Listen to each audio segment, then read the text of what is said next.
Hello,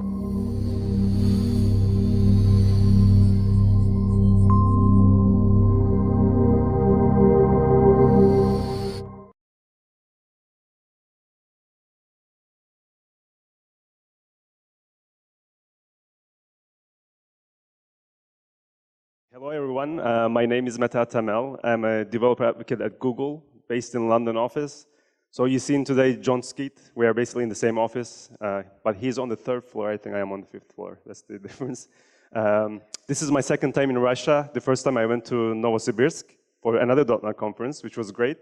So I was really excited to be here in St. Petersburg. And I actually seen the city a little bit yesterday and the day before. And it's a really nice city, so I'm glad to be here. This is my email, my Twitter. I'm going to put my slides on Twitter right after this talk. So if you want to get the slides, just follow me and you'll have them. I also have a feedback link for my talk, bit.ly/my last name, Atamel. If you fill that, then I have some t-shirts. I guess in the end, I'll pick like random people. I have only 4 or 5 t-shirts, so I'll be happy to give them out to you. All right. So before we talk about the actual topic, I want to first talk about the .NET revolution. I don't know if you guys realize, I mean, you probably realize because you're .NET people, but there has been a lot of things happening in the .NET world. So if you look at what we had in 2014, on one side, we had the Linux world and the languages and tools around Linux. And then on the other side, we had the Windows world with similar languages and similar tools and similar frameworks. You could argue Java is better than C# or C# is better than Java. I mean, but in the end, they were kind of trying to do similar things, but they were different enough that it was kind of not trivial to switch between Linux and Windows world. And the most annoying thing was that these two worlds, they kind of existed side by side, and they didn't really interact. So I started my career as a Windows developer, and then I switched to Linux, and then I switched jobs again back to Windows. So it was always frustrating for me to do this switch from Windows to Linux world. But then if you look at what happened in the last couple of years, first, we started having like .NET framework being open sourced, and then we started having the Linux and Windows tools kind of moving towards the other side. So first OpenSSH comes to Windows, then we had Ubuntu and Debian running on Azure, the cloud platform. Then we had like SQL Server, PowerShell moving from Windows to Linux. Then we had Bash coming from Linux to Windows. For me, the biggest one was ASP.NET Core. Now you can have ASP.NET running on Linux, Mac, and Windows. And then eventually the year 2016 ended with 2 announcements. The first one was from Microsoft joining the Linux Foundation, and then Google joined to .NET Foundation. And I think it was an amazing year in terms of Windows and .NET and all these tools. And then Google as well started supporting .NET in a big way on Google Cloud Platform. So if you haven't tried running .NET on Google Cloud, please do, because because .NET and C# is one of those silver languages on Google Cloud. So we try to support it as much as we can. So if you look at the world that we have today, we still have 2 operating systems, but the tools and languages around them, they're kind of converging. And this is really good for us. I think it's a great time to be a .NET developer. I really loved, my background is Java. I did like 6-7 years of Java development, but at some point I switched to C# because of my work. It wasn't my choice, to be honest. But then once I switched, I really liked it, and I realized that it's basically Java, but with more stuff on top of it. But the only thing that was missing for me was the cross-platform support. Now with ASP.NET Core, we had that as well, so I think it's a great time to be a .NET developer. So I just wanted to put it out there, because I'm really happy that .NET is basically running everywhere now, and yeah. But software development is still, I think, really hard. You guys probably agree with this, right? Even though we have all these tools and all these languages and all these frameworks, you would think that it would get easier, but actually it's not getting easier. For me especially, like I think it's just getting harder and harder. When I first started developing, this is what I used to do. Who has developed something on these floppy drives before? Okay, so I'm not the oldest guy here, that's good. So I actually didn't use this guy, I used these guys, and then later I switched to the smaller one. So I would start with MS-DOS, I would put it into floppy drive, close it, start my computer, it would load the operating system. Then once I had the A prompt, I would take it out, I would put my GW basic, I think it was, or Q basic, one of them. And then I would just start coding. And this was the only thing I had to care about, you know? Like there was no internet, there was nothing else. Like everything I had to do was on this floppy disk, you know? In microservices, they talk about this bounded context, right? So this was my bounded context, and I didn't have to worry about anything else. And it was so much fun. Life was so easy. Okay, I mean, I didn't have Stack Overflow, so once I was stuck in something, I could be stuck for like days. But still, it was pretty easy. All I had was like a disk and a book, and it was good.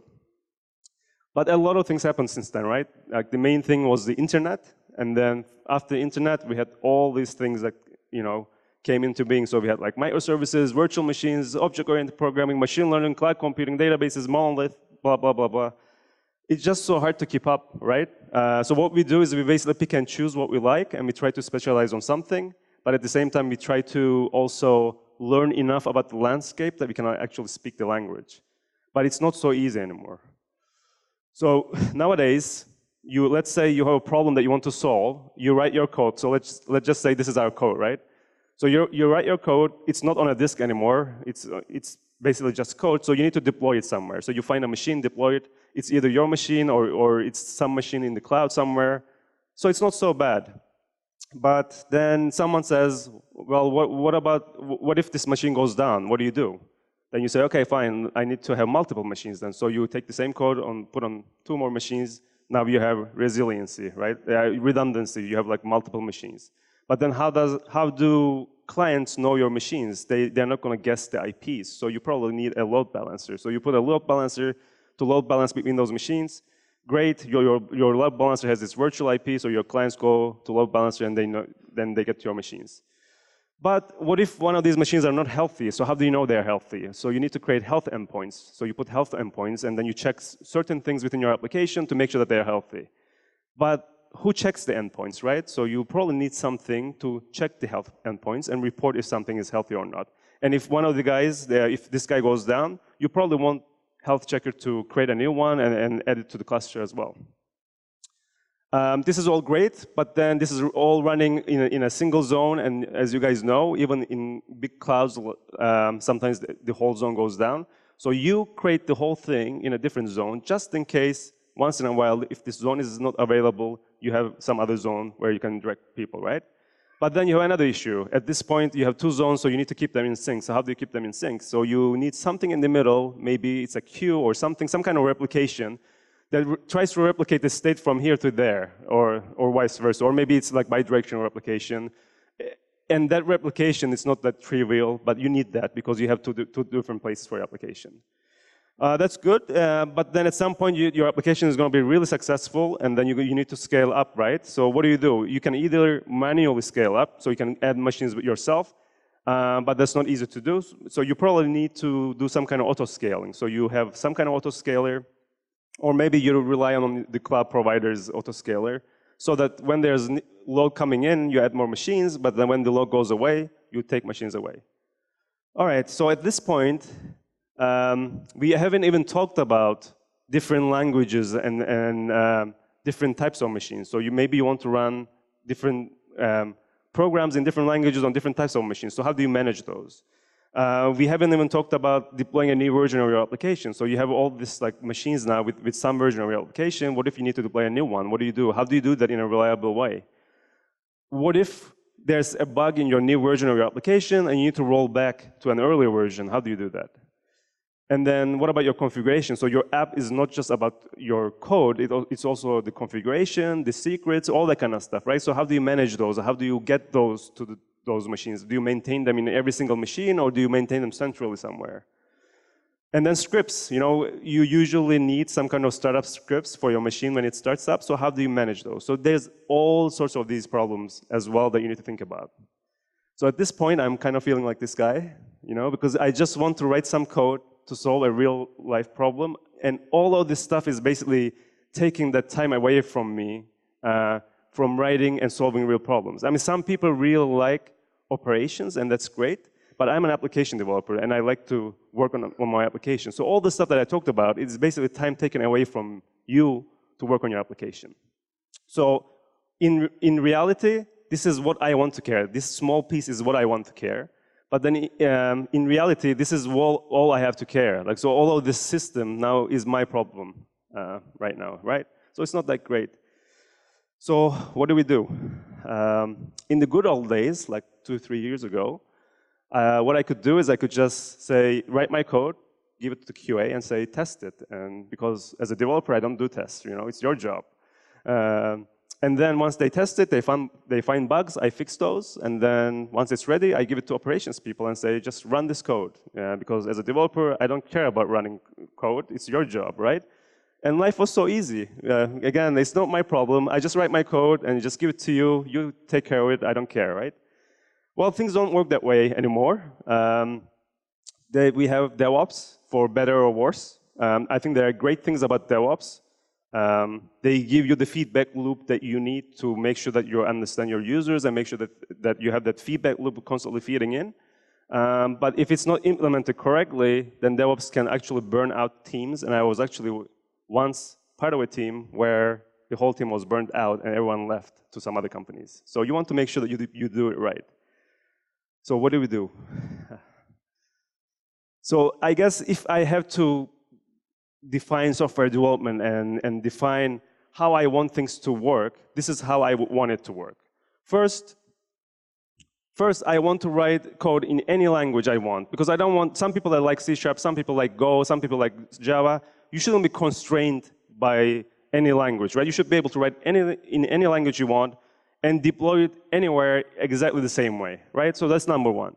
The second thing is, someone has to figure out how to deploy that in an optimal way. Like, as developers, we shouldn't really every single time look at the cluster and figure out, okay, this is the right place to put this code and all that kind of stuff. Someone has to manage that, I think. That should be automated. Like, it shouldn't be manual. Like, we shouldn't have to worry about that every single time.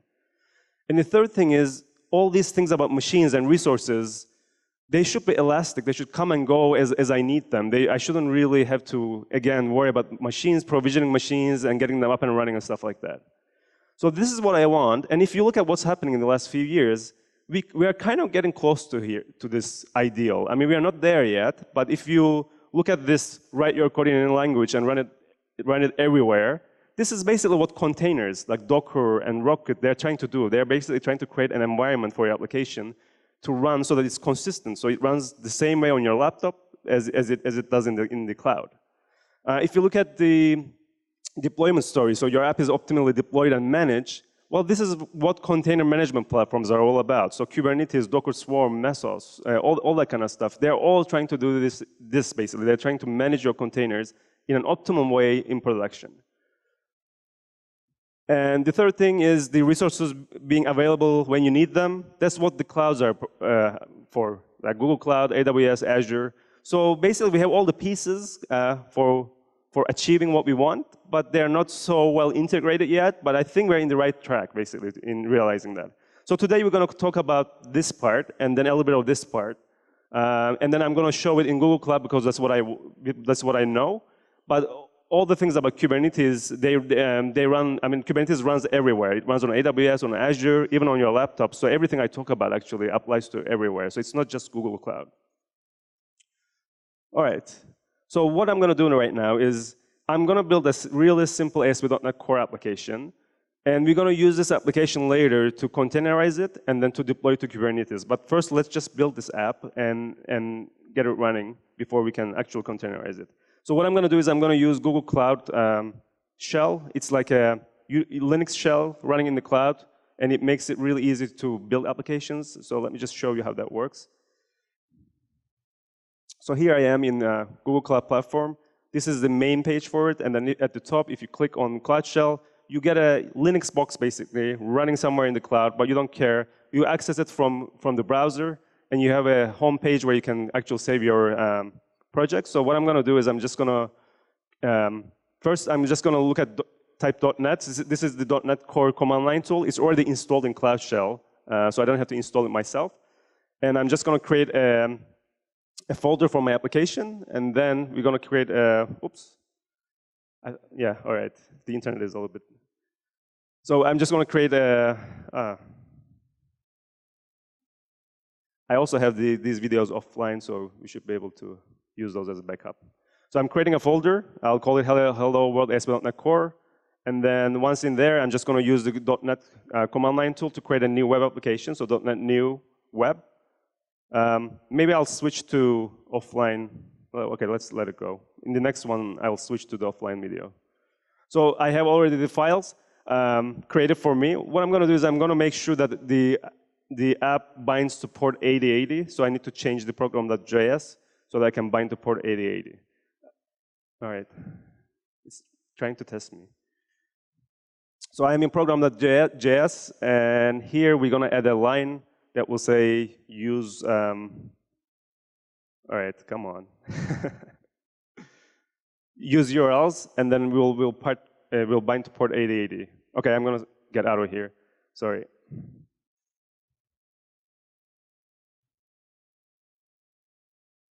All right, this is the one I want. And let's just fast forward. Yeah. Oop. All right. See, it's always good to have a backup plan. That's what we learned today. All right, so I added this line port 8080 to make sure that my app actually binds to port 8080. Then I do .NET restore. This will look at the project.json and my dependencies, and it will download them from NuGet. So once we have the dependencies, we can do .NET Run. I mean, anyone who actually tried ASP.NET Core knows this, but I just want to make sure that we're all on the same page. So we're going to run .NET Run, and then we're going to see that the app is actually working on a Linux box, running somewhere in the cloud, but we don't care where or how. We just want to make sure that this is running, and then we're going to containerize it later.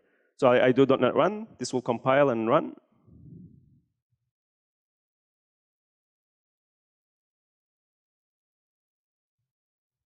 All right. And then we should see at the bottom that it's on port 880. And then there's a web preview feature in Google Cloud where you can actually preview it right from the browser. So this will find where the Linux box is, and it will go there, and it will just display our dummy app. So it's running, good. We're going to use this later. So nothing complicated or fancy right now. It will get better.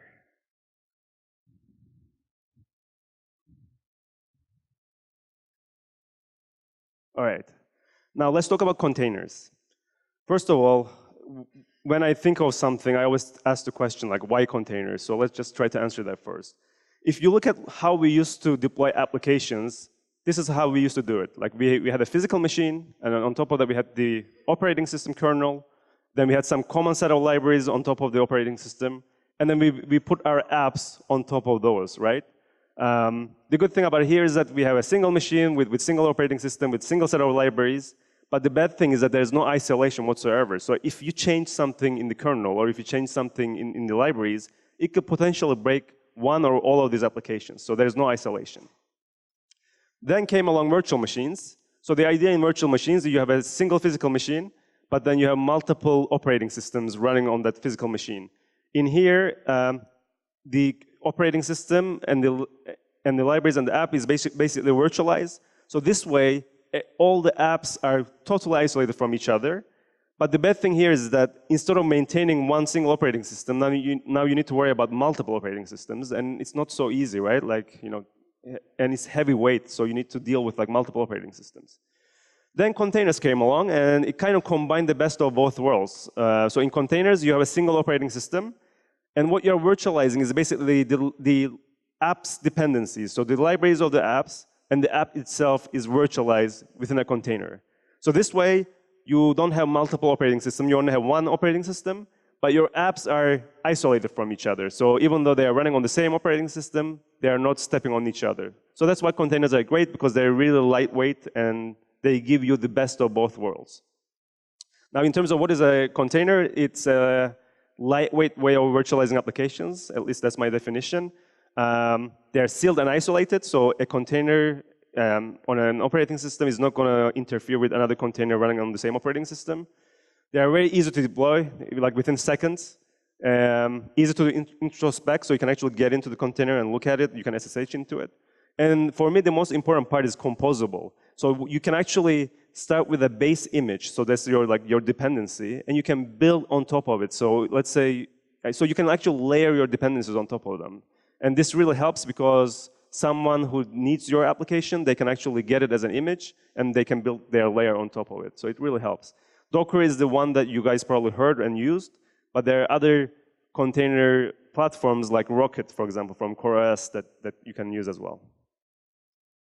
And even though containers, they're kind of new in the industry, at Google, we've been running them for more than 10 years.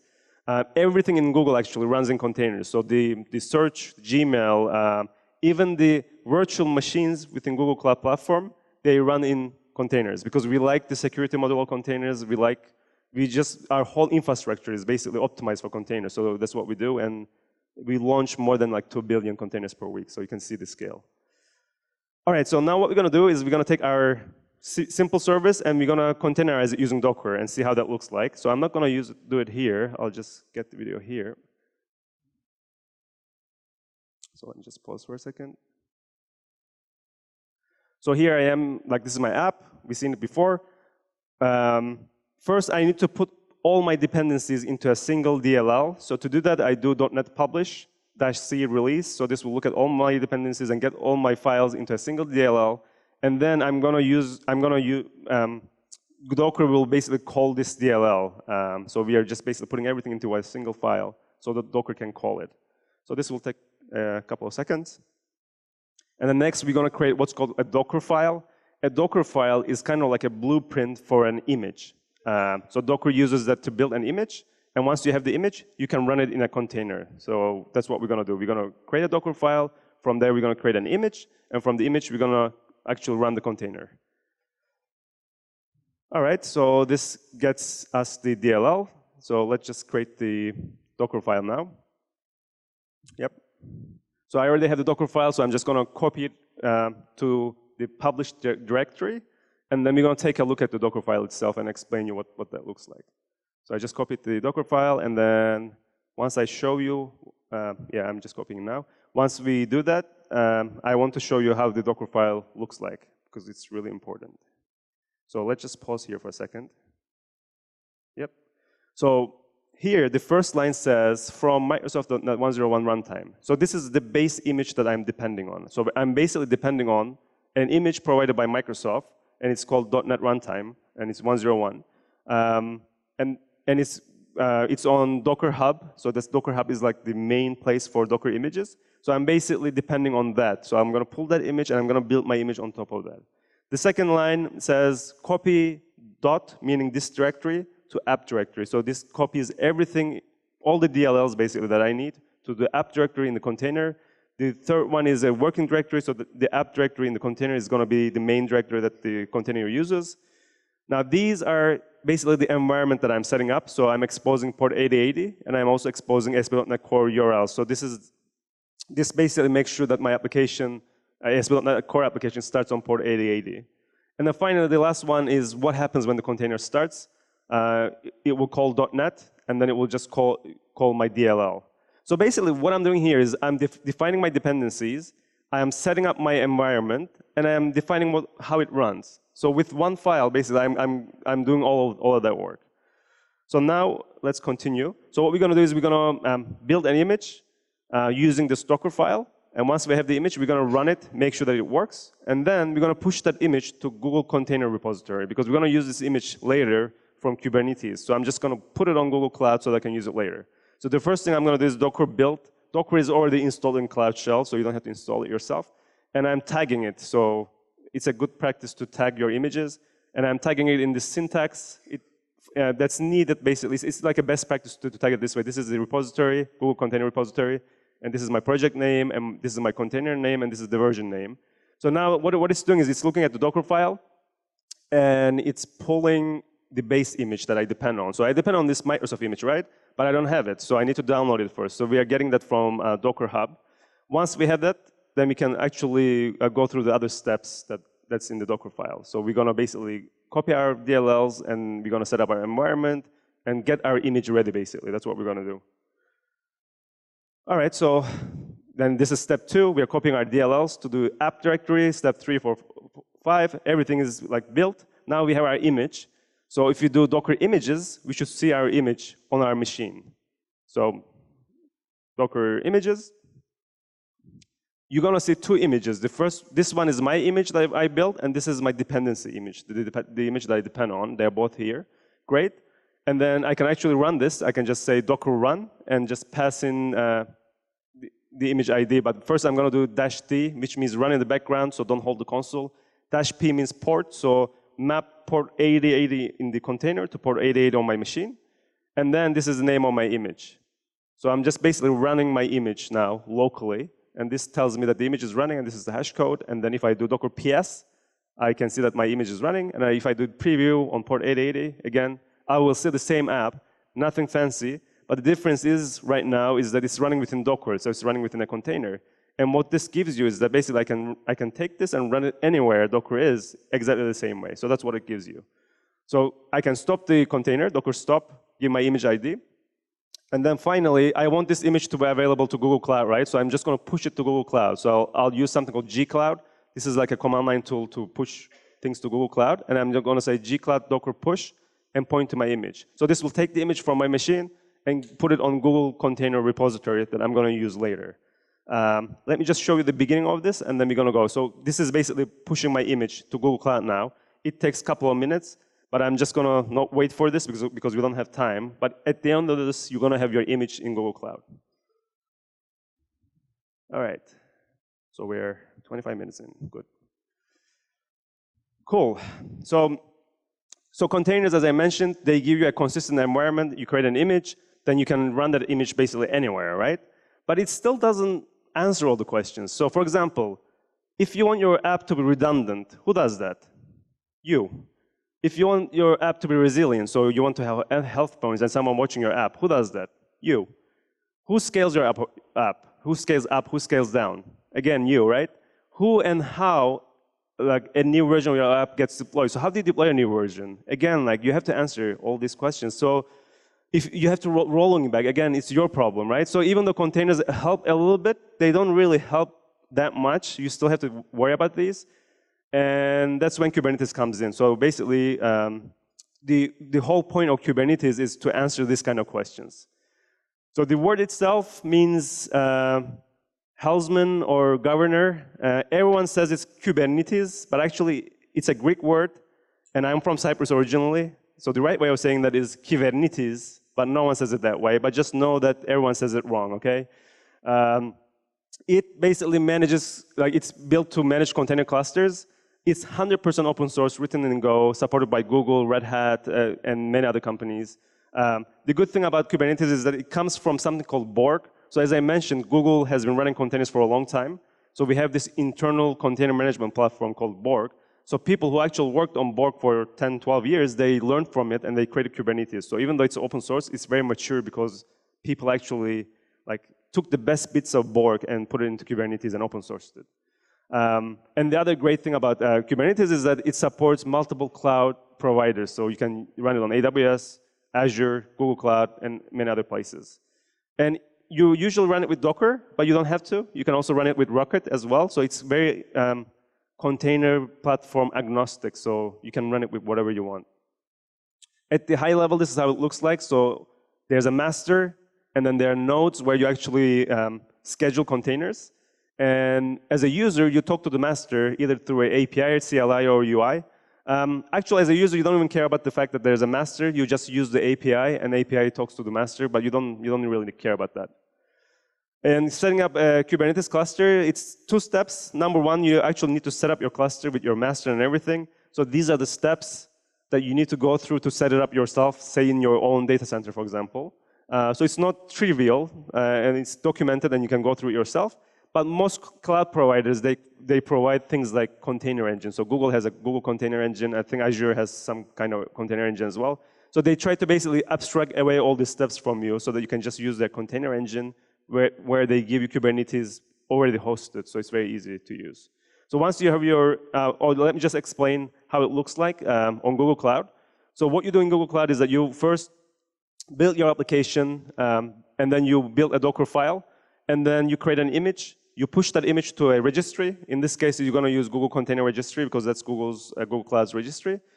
Once you have that, you use gcloud to create a Kubernetes cluster. So that gives you a cluster with one command. And then after that, you're going to use kubectl. This is another command line tool to manage Kubernetes. And then you will basically schedule containers into that cluster. So what we did so far is we built our image. We pushed it to Container Registry. Next, we're going to actually create a container create a Kubernetes cluster in Container Engine, and then we're going to use kubectl to actually talk to that. All right, so let's create the cluster.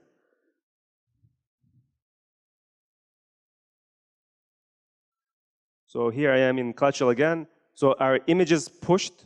So if we go to container registry, under there we should see our images that we pushed to Google Cloud, and under hello.net, I have different versions, but the version 1 is the one that I pushed, so it's there. We're going to use that later in Kubernetes. So first, I need to actually create my clusters. So for that, I'm going to use gcloud command line tool, and I'll say gcloud container clusters create. And then I'll give it a name, so I'll call it hello.net cluster.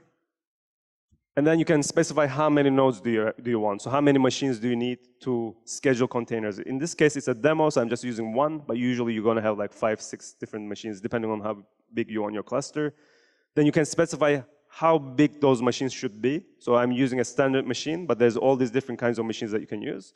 And then you can also specify the zone. So in this case, I'm using Europe West. So this will basically provision the machines, set up the load balancer and stuff like that, and then and everything will happen in Europe West, and then it will also create a Kubernetes master, and it will attach it to these machines, and everything will be running in a couple of minutes. So in the interest of time, since we don't have that much time, I'll just fast forward. In the end, what you're going to have is a cluster here that you can see, like cluster size and stuff like that. So now the cluster, within a couple of minutes, it will be running, and we're gonna use it next. So as you can see, like Container Engine makes it really easy. So with one command, you get a cluster. If you have to do that yourself, then it's more steps. It's not that easy, but it's not too hard either. All right, so once you have the cluster, you can basically run your pods, containers, replica sets, services, volumes, all the stuff that Kubernetes gives you, and we'll talk about what those are. So the building blocks of Kubernetes. First, a warning. Like when you are learning Kubernetes, there's a lot of terminology that you need to get used to. It can be overwhelming at the beginning, but once you actually understand them, it kind of makes sense. And all of these things, they're stuff that you don't have to do yourself. So it's good that they have this wide range of things that's available to you. Once you know how to use them, it actually gives you a lot of stuff for free. So at the very high level, the Kubernetes cluster kind of looks like this. So you first have like a registry where your images, and then you create a pod template from that, and we'll talk about what a pod is. But basically, it's like a combination of containers, a single container or multiple containers. And then you create something called replication controller, or it's also called replica sets. And you say, this is what I want. I want 3 replicas of this pod running. And what this guy does is it basically looks at the nodes that are available, and it schedules these pods onto those nodes. In terms of how it does it or where it schedules, it's not your problem anymore. It's Kubernetes figures all that out for you. Once they're scheduled, you want to expose them to the outside world, so you create what's called a service. It's kind of like a load balancer for your pods, and then people call your service to get to your pods. That's how it is at the high level. And your service now is not just your code anymore. It's basically a combination of your pods, your replication controller who watches your pods, and your service that kind of load balances over your pods. All right? And we'll go through these like one by one. So the first thing that you do in Kubernetes is what's called a deployment. So a deployment is, you can think of it as like a high-level construct that creates everything else, everything lower end, basically, everything else that you need for your app to run. So let's just look at how a deployment is created in Kubernetes. So what deployment does is basically once you create it, it creates pods, services, replica sets, and all that kind of stuff, everything that you need for your app. And then we'll look at those individual pieces afterwards. So let's just create a deployment.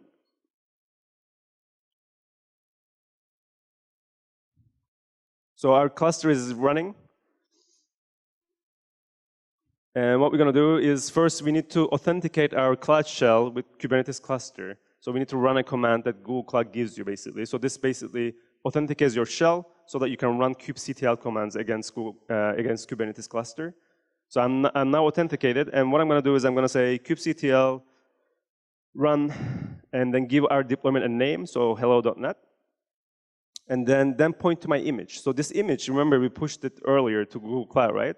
So it's available to me to use anywhere from Google Cloud. That's kind of like the beauty of creating container images, because they become available to you everywhere. So here I'm just saying create a deployment and use this image that I pushed before, and then make sure that the port 8080 is also available. So that's it, and deployment is created. It's really fast. So if you do kubectl get deployment, we should see our deployment already up and running. And then, as I mentioned, deployment creates other things under the covers. So one thing that it creates is pods. It says containers creating. So it's creating the container, and it's going to schedule it somewhere. So it's happening right now. If I do get pods again, now it's running. So within a few seconds, your container is scheduled and running already. And then kubectl get replica sets. There's a replica set that's watching my pod. I'll talk about those in a little bit. And if I do get services, there's also a service that's being created. But if you look at it, there's an internal IP. There's no external IP, because by default, you only have your services it's not available basically externally yet. We'll expose it later. And that's it. That's all it takes to schedule your container in Kubernetes. So let's just look at the rest of the stuff.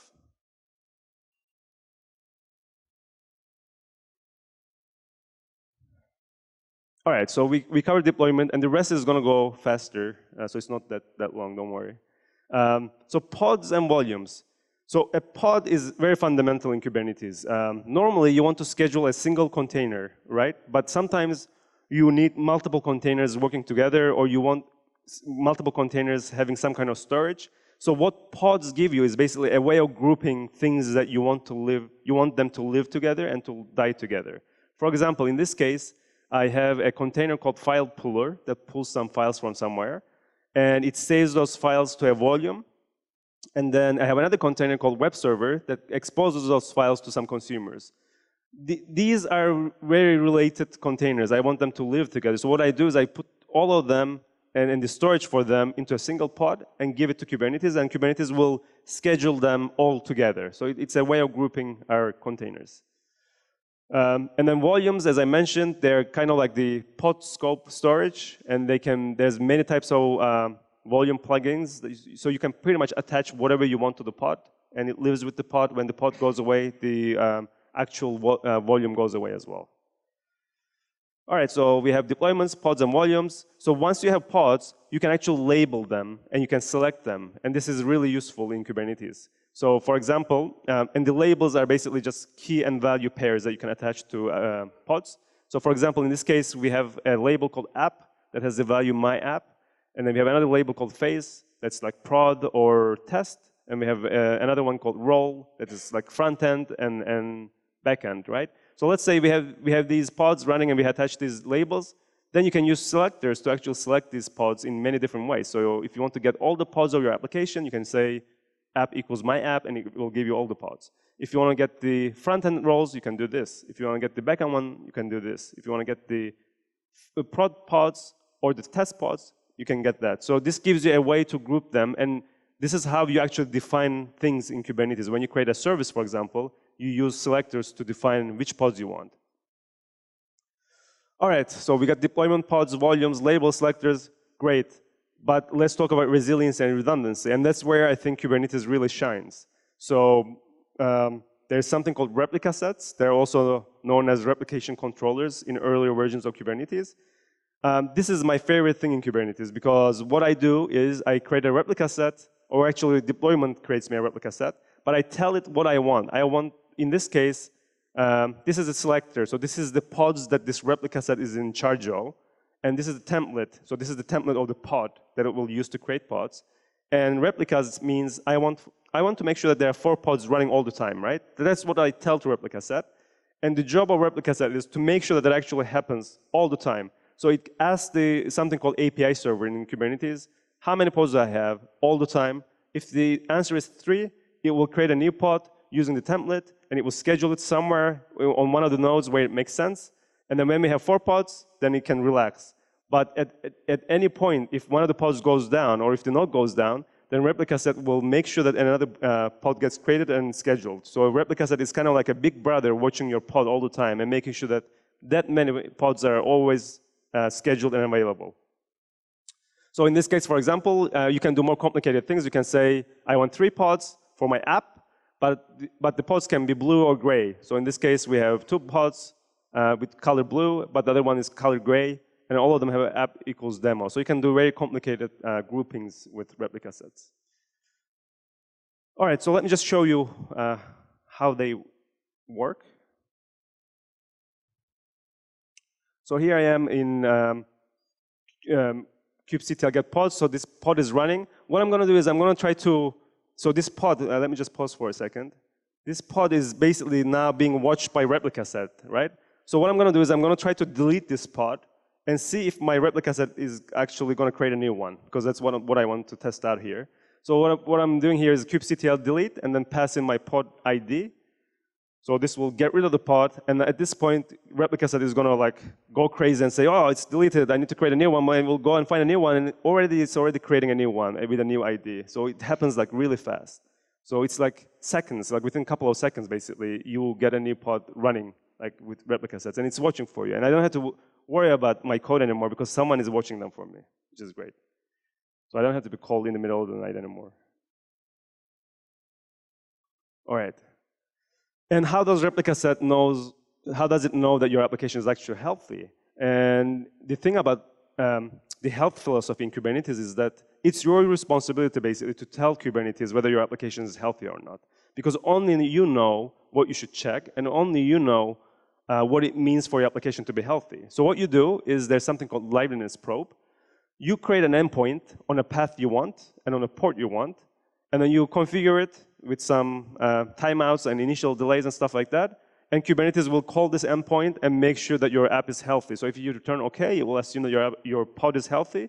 But if at some point you don't return, then using these configurations, Kubernetes will figure out that your pod is not healthy anymore, and it will kill it, and it will create a new one somewhere else. So it uses liveness probe for that.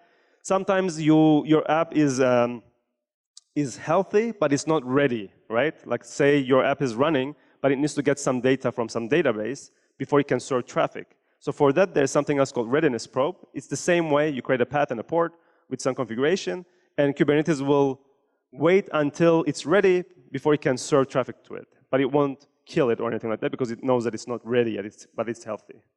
So that's great.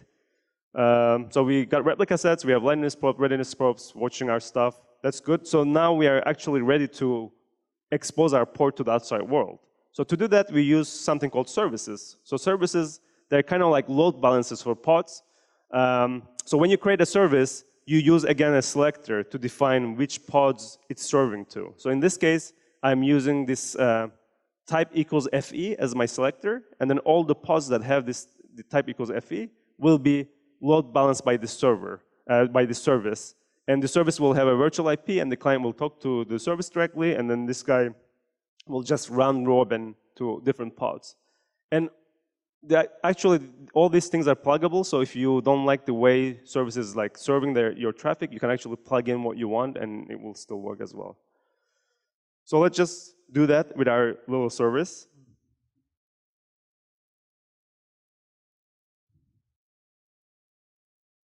So if you look at our deployment, it's up and running. If you look at our pods, it's up and running.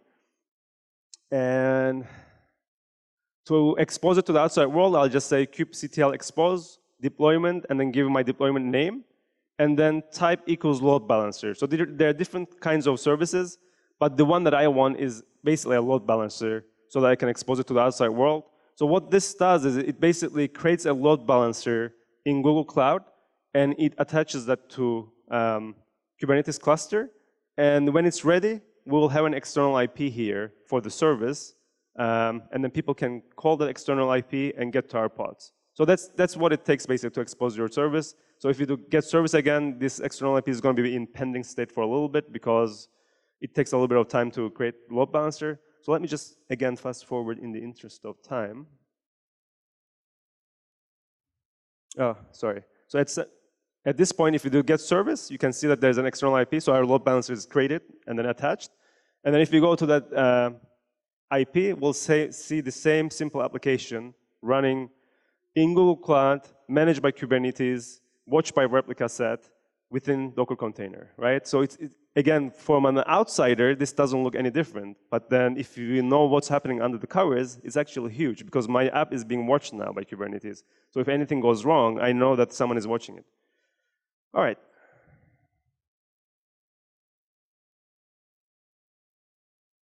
So that's services. There is also a dashboard that you can take a look to see all your pods, services, replication controls, all that kind of stuff in Kubernetes. Let me just again show this quickly because it's kind of nice.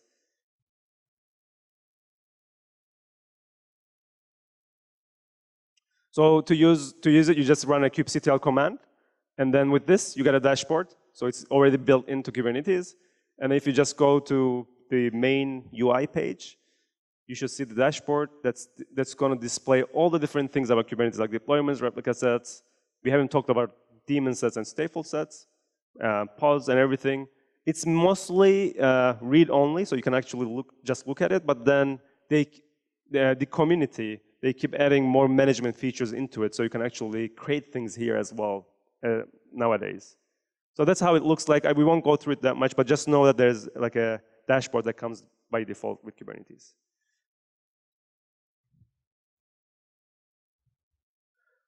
All right, so we covered all of this. Let's talk about scaling. So let's say you have your replica set with 3 pods, and they're being served by the service, right? And you want to scale up. How do you do that? Well, all you have to do is basically just change this number from 3 to 4, and then replica set basically creates a new pod and schedules it, and that's it. So that's how you scale up. It's very easy. Oh, I have a demo for this too. So let me just show you that. So for example, in our case, we have 1 pod running right now. Let's say I want to scale to 2 pods. What I do, I say kubectl scale deployment and pass in my deployment ID. And then I'll say replicas equals 2, and this will basically create another pod, and now I have 2 pods already running. And you see how fast it is, right? It happens instant. And then same, if you want to scale to 3, you can do that as well. But if you look at the pods right now, one of them is pending because I only have 1 machine and I have my configuration so that I don't have 2 containers running, more than 2 containers running, so that's why it's in pending state. And if I do replicas 1, then I scale down. So scaling down is also the same way. So that's how you scale in Kubernetes. So they thought about this and it's just 1 command basically. All right, rolling updates. So let's say you have your app, version 1, running, managed by replica set, and then you have your service exposing your app, and you want to upgrade to version 2. How do you do that? Well, the right way of doing that is basically first create a new replica set with the same tags as this one. So the selector is my app, but the version is version 2, and then add a pod. Then if everything is good, take one out from here, then add another one here, take one out here, and just keep going. And then once everything is working here, and by the way, the service is only using this selector, right? So the service is using this selector, and they both have that selector. So the service doesn't care that there are 2 versions behind it. It will just load balance to all of them, which is nice. So once everything is great, then you can get rid of this guy, just get rid of it, and then you have your rolling update done. So Kubernetes basically does this by default. So you just run 1 command, and it will do a rolling update for you this way, in the right order. And if something goes wrong, it will stop and go back. So it does all the things that you're supposed to do automatically for you. So it's just 1 command. I have a demo for that too, but we are running out of time, so I'll skip it because this is a little bit longer.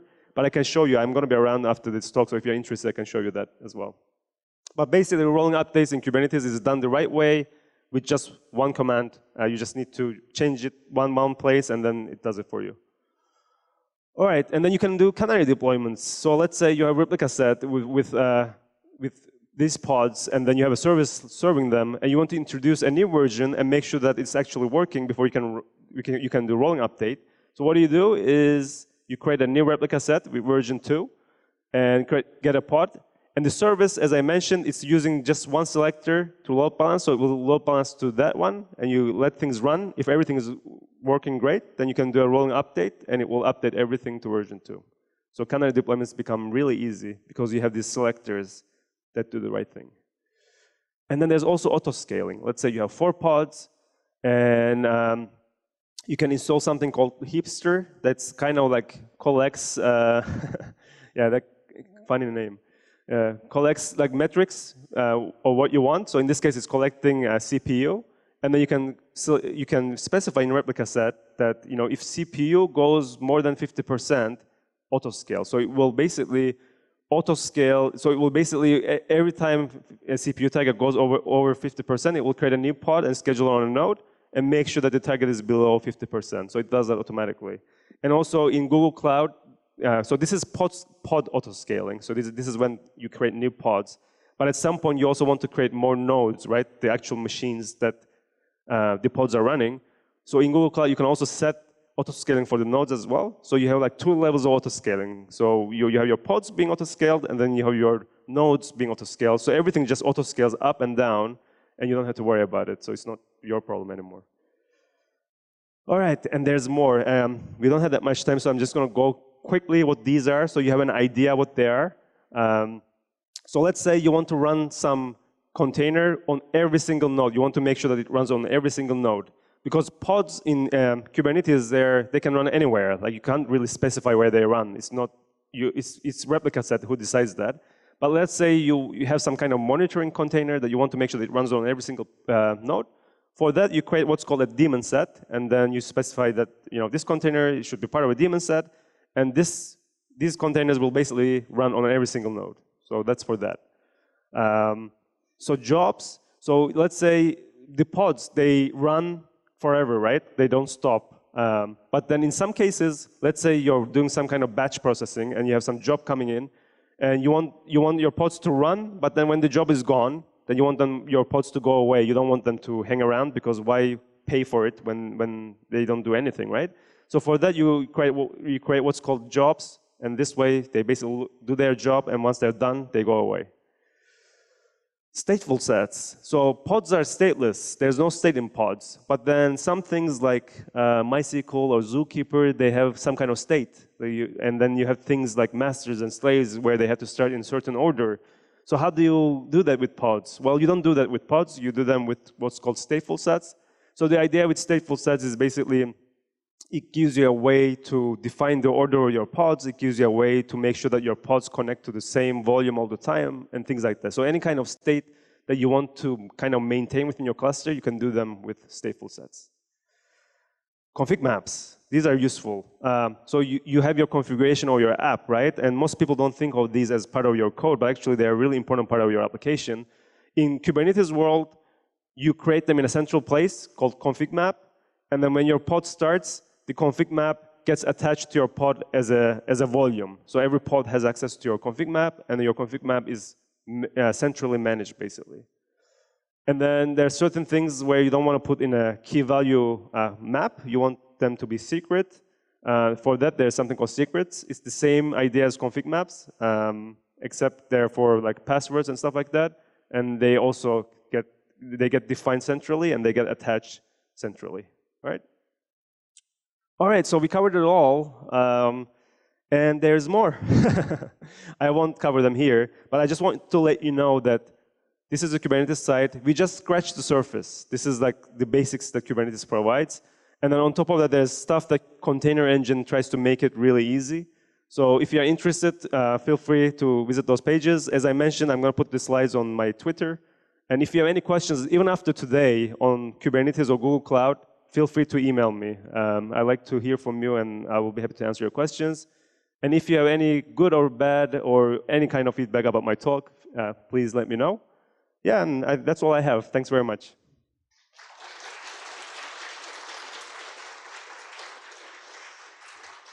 We have time for a couple of questions.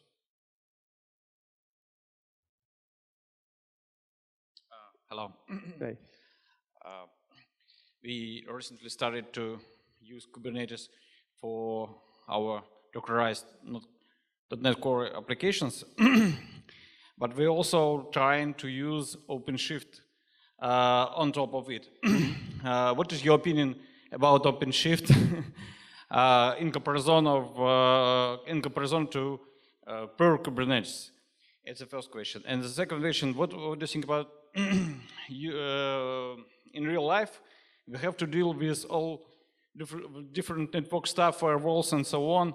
But Kubernetes by default is using so-called overlay network based on Flannel, I guess. And there are some alternatives like Calico and so on. And the question is how to deal with all this network and firewall stuff, from your opinion. So, two questions about OpenShift and about network. All right. So in terms of OpenShift, I haven't used that OpenShift myself, but from what I heard, it's basically so Kubernetes. If you look at it, it's kind of lower level, right? You need to know all these like lower level things to make it work. And OpenShift tries to make that more abstracted away from you. So it tries to make it easier, basically, for you to run your containers without having to know Kubernetes that much. That's at the high level. That's what I heard about it. But I haven't done any like apple-to-apple comparison to like OpenShift to Kubernetes and how they relate. I think it's a good way of it's a good way of getting started with Kubernetes. And then if at some point like it's not enough because you need to actually be lower level, then maybe try to learn what you need to learn with Kubernetes and do it that way. So that's all I have to say about that. The second question I didn't really understand. Maybe we can sync up after the talk. Yeah, right. More questions?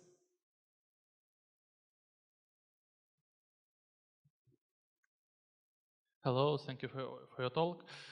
I want to say about, does Kubernetes support WebSockets or stateful TCP or something like this? I mean, Kubernetes doesn't really like deal with that kind of stuff. You think about it, it just runs pods and manages pods. And then how you get to the pod from the network is kind of up to you. I mean, if you have TCP, standard TCP connection, will it route correctly? Will it be redundant? I mean, yeah, I mean, that's up to the network. So it depends on what kind of load balancer you get attached and whether the load balancer like supports WebSockets and things like that. Like Kubernetes doesn't really do anything for that. It just attaches to a load balancer, the service, but it's up to the load balancer to basically maintain all of that kind of stuff. So Kubernetes doesn't do anything for that. Okay, thank you very much. And what about private clouds and pure hardware? How does Kubernetes work on it? I mean, 5 servers, 2 servers without cloud in Azure or Google Cloud Service. So how do you set up Kubernetes in your own data center, basically? Yes. Yeah, I mean, if you look at Kubernetes website, there's basically steps that they explain what you need to do. So you basically need to set up the Kubernetes master on a machine. You need to like have nodes available. So there's a lot of steps that you need to do yourself. So basically all the stuff that Container Engine is abstracting away from you is the stuff that you need to do yourself. It's on their website. They explain what you need to do. And does it runs above Docker? No? Does it, sorry? Does it runs on Docker? I mean, does it rest on? Kubernetes machines are Docker images too, or it is I mean, it doesn't depend on Docker. So in a pod, you can either run it in Docker or you can run it in Rocket, which is another container platform. So it doesn't really depend on Docker per se. But it can be run on Docker and inside Docker infrastructure. Inside, I mean, it's basically running pods, and the pods can be Docker containers.